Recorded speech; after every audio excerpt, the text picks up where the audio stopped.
Gold, trusted gold buyers. మీరు తాకట్టు పెట్టిన బంగారాన్ని విడిపించి ఈ రోజు ఉన్న మార్కెట్ ధరకు కొనబడను. ప్రభాస్ గారి టాపిక్ వచ్చింది కాబట్టి ఒక చిన్న ఇన్సిడెంట్ చెప్తాను. ఫస్ట్ షాట్ ఇద్దరి మధ్య ఫస్ట్ షాట్ పెట్టంగానే మీరు ఏదో యాక్ట్ చేశారు. అవును, అలా ఎలా చేస్తారు సిగ్గు లేకుండా అడిగారంట. అదేంటంటే మీరు సినిమాలో చూస్తే ఇప్పుడు తెలుస్తుంది. ఫస్ట్ డేనే ఫస్ట్ షాట్ సుభాష్ థియేటర్, ఇప్పుడు ఉషా మయూర్ అని పేరు మార్చారు, మన ముషిరాబాద్ దగ్గర ఉంటుంది. ఆ థియేటర్లో షాట్ 200 మంది జూనియర్ ఆర్టిస్టులు ఉన్నారు. బ్లాక్ టికెట్స్ కోసం నేను, ప్రభాస్ అన్న, మిగతా వాళ్ళు సినిమాలో వెళ్ళాలి ఈశ్వర్లో. సో అక్కడ ఏంటంటే నాకు అంతకుముందు ఆ సీన్ చెప్పలేదు. డైరెక్ట్గా స్పాట్లో జయంత్ గారు పిలిచి, ఈ షాట్లో ఏంటంటమ్మా నువ్వు ప్యాంట్ తీసి లోపల నీకు బాక్సర్ షార్ట్స్ ఉంది కదా, అందులో డబ్బులు ఉంటాయి, ఆ డబ్బులు తీసి టికెట్ తీసుకోవాలన్నారు. ఓకే అన్న, నాకు సిగ్గా పాడా మనకు అప్పుడు, ఇప్పుడంటే కొంచెం షై ఫీలింగ్ అని. అప్పుడు ఓకే సార్ అన్నాను. ప్రభాస్ అన్న చూస్తూ ఉన్నారు. ఓకే టేక్ అన్నారు. రెడీ. ఓకే ఆవిడ ఎవరు లేడీ వచ్చింది బ్లాక్ టికెట్స్ అమ్ముతున్నప్పుడు ఒక్క నిమిషం అని చెప్పి టక్కన ప్యాంట్ తీసి లోపల చెడ్డీలోంచి డబ్బులు తీయడానికి ట్రై చేస్తూ ఉంటారు. వచ్చిన తర్వాత ఈ లోపల వేరే వాళ్ళు వచ్చి టికెట్ తీసుకుని వెళ్ళిపోతారు. అయిపోయిన తర్వాత నీకు సిగ్గు అనిపించలేదా ఇంతమంది ముందు అలా ఇలా తీసేవన్నా? సిగ్గా అసలు ఏముంది ఇందులో సిగ్గుపడడానికి?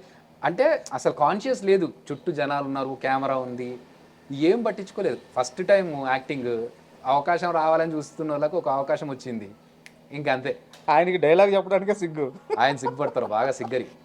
సో అప్పుడు ఓకే, ఇంకా ఇప్పుడు కొంచెం ఎక్కువ సిగ్గు, కానీ అప్పుడు ఇంకా కొంచెం ఇంకా ఎక్కువైందా? ఇప్పుడు ఎక్కువైంది. అప్పుడు ఏంటంటే మేము షూటింగ్ లేకుంటే బ్రేక్ ఉంటే మేము అలా పక్కకి వెళ్ళిపోయి, అక్కడ అరుగులు ఉండేవి ధూల్పేటలో, అరుగుల మీద కూర్చునే వాళ్ళం సరదాగా. మేము కూర్చొని మేము మా ఆటలు మేము ఆడుకుంటూ ఫుల్ ఫన్. అసలు ఎక్కడ ఇంత సిగ్గుపడేవాళ్ళు కాదు. ఇప్పుడు వస్తూ వస్తూ ఇంకా సిగ్గుపడుతుంది. అంటే 22 సంవత్సరాల క్రితం జర్నీ అది.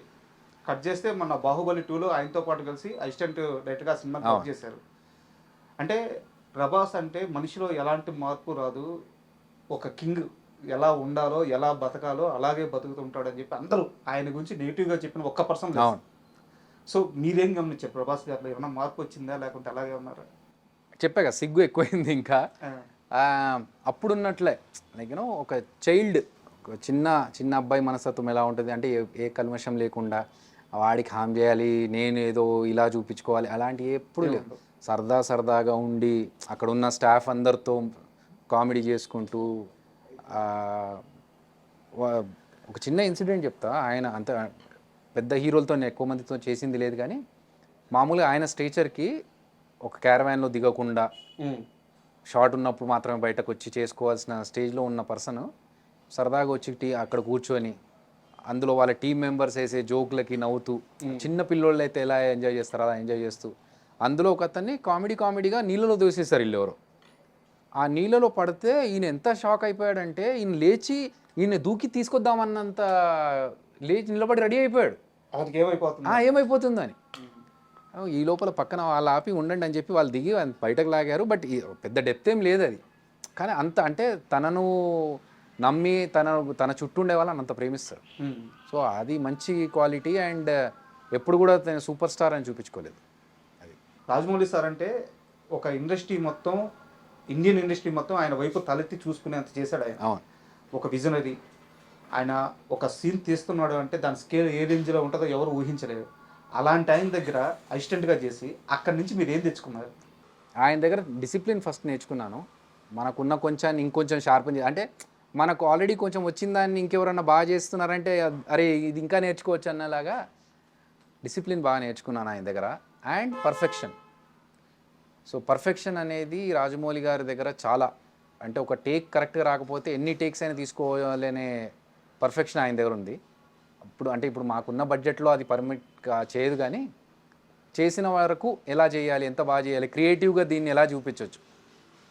ఇప్పుడు మనం ఒకటి అనుకుంటాము, అక్కడికి వెళ్ళిన తర్వాత అది లేకపోతే ఇప్పుడు అది వచ్చేదాకా నేను చెయ్యను అనుకోకుండా దాన్ని ఇంకో రకంగా ఎలా చూపించవచ్చు. అలా యూనో ప్లాన్ బి కావచ్చు, లేకపోతే క్రియేటివ్గా ఇమ్మీడియట్గా దాన్ని మార్చుకొని ఇంకోలాగా చేసుకోవడం, ఇవన్నీ క్రియేటివ్ థింగ్స్.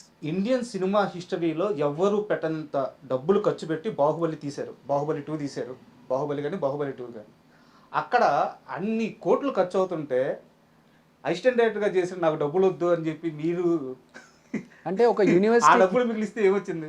ఒక యూనివర్సిటీకి వెళ్తే మనం నేర్చుకోవడానికి వెళ్ళినప్పుడు మనం ఫీజు కట్టాలి. మనకు నేర్పించినందుకు వాళ్ళు డబ్బులు ఇవ్వకూడదు. సో నేనేంటంటే నేను నేర్చుకోవడానికి వెళ్ళా అక్కడ. నేనేదో పని చేసి వాళ్ళకి పని చేసి పెట్టి వాళ్ళ పని తగ్గించడం కాదు. నేనే అడిగి నేను ఈ పని నేర్చుకోవాలనుకుంటున్నాను, మీ సినిమాలో పని చేస్తే నాకు ఒక ఎక్స్పీరియన్స్ వస్తుంది, ఆ ఎక్స్పీరియన్స్ నేను ఎంజాయ్ చేయాలనుకుంటున్నానని నా అంతకు నేను వెళ్ళాను కదా. సో అలాంటప్పుడు నేను డబ్బులు తీసుకోవడం కరెక్ట్ అనిపించలేదు. చెక్ కూడా రాసేస్తే వద్దన్నారంట. అంటే చెప్పాను కదా, మనకు నేను నేర్చుకుంటున్నప్పుడు నాకు అది ఆ విద్య నాకు రావాలంటే ఆ డబ్బులు తీసుకుంటే నాకు అది కరెక్ట్ కాదండి. ఇప్పుడు మన సినిమా చిరంజీవి ఏదైతే సినిమా రిలీజ్ అవుతుందో, బాహుబలి డైరెక్టర్కి కానీ, బాహుబలి హీరోకి కానీ, లేదా రానా గారికి కానీ, వీళ్ళలో ఎవరికన్నా ప్రొడ్యూసర్కి కానీ ఎవరికన్నా వెళ్ళి కలిసారా, ఇలా నేను ఒక సినిమా తీసాను సార్ అని చెప్పేసి? లేదు, రాజమౌళి గారికి మెసేజ్ పెట్టాను, ఆయన ఆల్ ది బెస్ట్ చెప్పారు. కానీ నేను పర్సనల్గా వెళ్ళి అంటే సేమ్ థింగ్, ఇబ్బంది పెట్టడం ఎందుకు అనుకునే వ్యక్తిని నేను. మనం వెళ్ళి దాని గురించి చెప్పి వాళ్ళ దగ్గర బయట అడగడమో లేకపోతే ట్వీట్ అడగడమో అనేది ఇబ్బంది. వాళ్ళు ఏంటంటే సినిమా బాగా వచ్చిన తర్వాత సినిమా బాగా వచ్చింది అభి అని నాకు చెప్తే చాలు. వాళ్ళు చూసి వేరే సినిమాలు చూసినట్టుగా నా సినిమా కూడా చూసి బాగా వచ్చింది అభి, నువ్వు బాగా చేసావు అని చెప్తే చాలు. అదే నాకు పెద్ద ఇది. అంతే తప్ప నేను వెళ్ళి వాళ్ళని అంటే ఇన్ఫర్మేషన్ అయితే ఇచ్చా చేస్తున్నానని చెప్పి, కానీ దాని ద్వారా ఏదైనా అడ్వాంటేజ్ తీసుకోవాలని మాత్రం అనుకోలేదు. దేవుణ్ణి బలంగా నమ్ముతారా? అంటే ఎందుకు ఈ క్వశ్చన్ అడుగుతున్నానంటే, దైవ బలం ఉన్న ఒక వ్యక్తి ఏదన్నా పని చేస్తే అందులో ఫెయిల్యూర్ ఉండదంట. అభి చేత్తో ఎవరికన్నా అట్లా లిఫ్ట్ ఇస్తే వాడు అలా ఎదగడమే కానీ ఇప్పుడు దాకా పడినోడు లేదంట. జబర్దస్త్లో పేర్లు అనవసరం, అందరికీ తెలుసు. ఆది గారి దగ్గర నుంచి ఎవ్రీవన్ మీ శిష్యుడు అండ్ మీ తమ్ముడు, సొంత తమ్ముడు. ఆయన తీసుకెళ్ళి ఆయనకు కూడా సాఫ్ట్వేర్లో ఓనమాలు నేర్పించింది మీరే. బయట మీరు ఎంతమందికి సహాయం చేశారో తెలుసు. మీ చేత్తో అన్నం పెట్టినా లేకుంటే మీ చేత్తో అవకాశం ఇచ్చినా జీవితంలో వాళ్ళు ఎక్కడికో వెళ్ళిపోతున్నారు.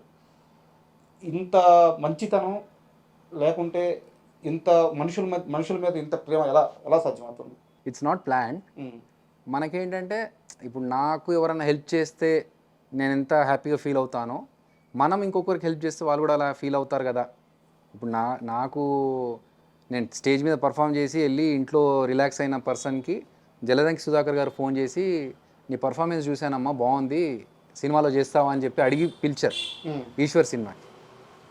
సో అలా నాకు ఒక అతను లిఫ్ట్ ఇచ్చి ఆయన నా గురించి సినిమాలో ప్రమోట్ చేశారు కదా. అలా మనం కూడా ఇంకెవరన్నా టాలెంట్ ఉన్న వాళ్ళని తీసుకెళ్ళి వాళ్ళకు ఒక అవకాశం ఇస్తే వాళ్ళకు కూడా మంచిదే కదా, అంతే అనుకున్నాను తప్ప ఇంకా ఎక్స్ట్రా దాని గురించి అంటే ఏమో. వాళ్ళు అందరూ దాన్ని మీరు అబ్జర్వ్ చేశారా? మీ చుట్టూ ఎవరైతే మీరు హెల్ప్ చేశారో అందరూ ఈరోజు ఒక రేంజ్లో ఉన్నారు. మంచిదేగా, హ్యాపీ. అలా ఉంటే ఉండాలని నేను కోరుకుంటాను. నేను కూడా జబర్దస్త్ చూస్తున్నారు ఇప్పుడు మధ్యలో. నిజం చెప్పాలి, మధ్యలో. అందుకే క్వశ్చన్స్ అడుగుతా. మధ్యలో అన్నాను. అందుకే. ఎన్ని సంవత్సరాలు అవుతుంది జబర్దస్త్ చూసి? ఆల్మోస్ట్ 3 years అయిపోయింది. మధ్యలో ఎప్పుడో ఒకసారి టైం ఉన్నప్పుడు ట్రైలర్స్ ఎక్కువ చూస్తూ ఉంటాను. And for more videos, Please subscribe to iDream. Please subscribe to iDream. Please subscribe iDream. And please subscribe to iDream. For more videos, subscribe to iDream. please like, share and subscribe to the channel. Congratulations, iDream. Subscribe to iDream. Subscribe to iDream. So subscribe to iDream Media. iDream team అందరికి huge congratulations. Please subscribe iDream Media. Please subscribe to iDream. Subscribe iDream. Please subscribe to iDream. iDream అంటే నా కళల ఛానల్ను subscribe చేసుకున్న నోరు తిరుగుతలేదు, మీరైతే గంట గుర్తు కొట్టండి. For more such videos, please subscribe to iDream. Subscribe to iDream. Please subscribe to iDream. Please subscribe iDream Media. Please do subscribe to iDream. Please subscribe to iDream Media. For best entertainment and information, please subscribe iDream. And don't forget to subscribe to iDream.